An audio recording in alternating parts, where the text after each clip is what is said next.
tu viens? Sinon je me remets à ma tapisserie, moi. Attends, t'aurais pas vu mon casque? Ça fait une plombe que je le cherche et... Ulysse, il est sur ta tête, ton casque. Ah mince, je suis con. Ok, on est bon. Enfin non, il faut qu'on achète une bouteille pour le dîner, on va pas arriver les mains vides quand même. Oh bah je sais très bien où on va aller. Il y a un petit caviste qui vient d'ouvrir au pied de l'Olympe. Ganymède, il paraît qu'il est génial. Ah bon? Eh oui, la tonnelle des Danaïdes, le mec a fait toute sa carrière comme sommelier à la table des dieux avant de s'installer à son compte. On pourrait peut-être l'essayer. Il y a encore un truc de bobo gréco-latin qui savent plus quoi faire de leurs oboles.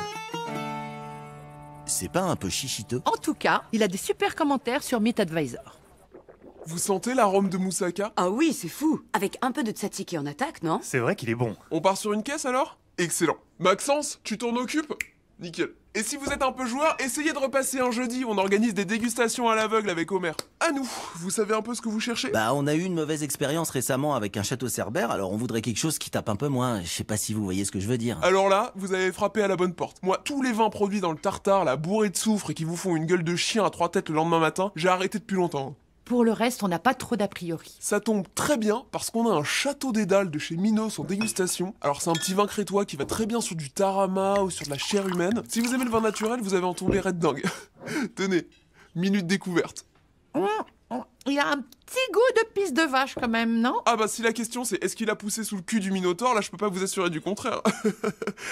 Bon mais si vous cherchez quelque chose de puissant et qui raconte une histoire, je peux vous proposer aussi les larmes des Atrides. Là, on parle d'un vin avec un grand V comme Vendetta. On est sur un raisin de Corinthe mélangé avec du sang, c'est travaillé directement au domaine par Agamemnon et ses enfants. Et en un peu plus léger? Plus léger, alors... Tchic tchac tchac tchac tchouk. Ah voilà, le Clos des Nymphes. Ça a exactement la même bouche que l'ambroisie qu'on sert sur l'Olympe, mais avec 2 zéros en moins sur l'addition. Ah bah c'est bien ça. On peut le goûter? Je peux pas me permettre de vous ouvrir toutes les bouteilles quand même, hein. On n'est pas non plus chez Télé McDonald's. Enfin, si vous me faites confiance, vous pouvez vraiment vous amuser avec ce vin-là.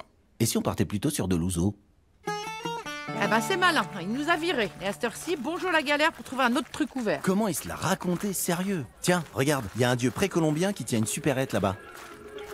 Hola hola, buenas noches. ¿Está oberto el magazino?